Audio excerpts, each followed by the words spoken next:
and welcome to this video on MUSE Automator status and event nodes.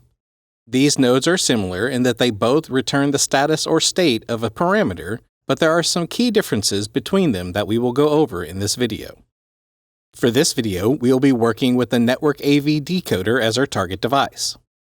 We also have a basic project already created that includes our controller node, a control panel node set up with a touch panel file that has one button named Audio Toggle, and a flow that uses inject nodes to set the audio mute parameter to either true or false. The main difference between the status and event nodes is that the status node queries the status of a parameter when it is triggered, whereas the event node is constantly watching a parameter for changes and will automatically send out a message with the new parameter value when it sees the parameter change. We will begin by adding a status node to our canvas and configuring it with the friendly name of Audio Mute Status.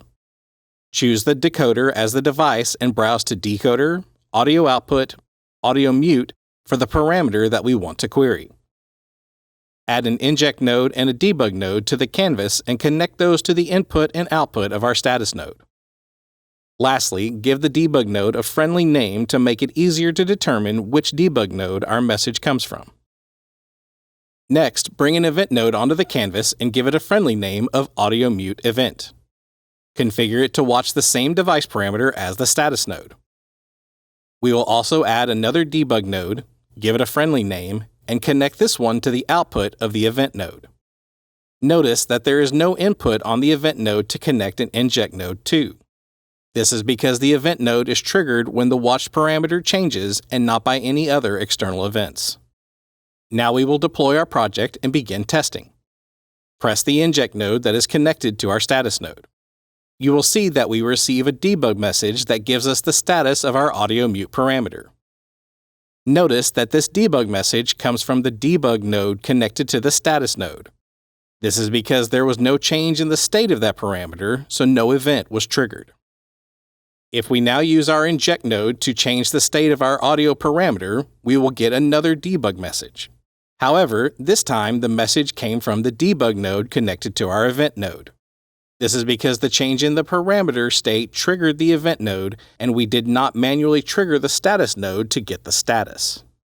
To use these nodes in a real-world scenario, we can program a button on our touch panel that will use these nodes to toggle the audio mute parameter and send true feedback to that button. First, bring in a UI control node and configure it to use the audio toggle button on our touch panel. Set the feedback to none, the trigger to push, and wire it to our existing status node.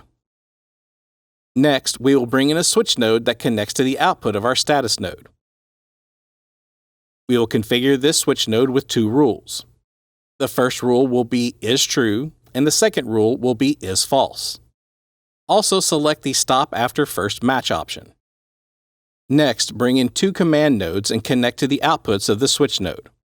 For the command node that connects to the top is true output, configure it to manually set our audio mute parameter to false. The other command node should be configured to set the audio mute parameter to true.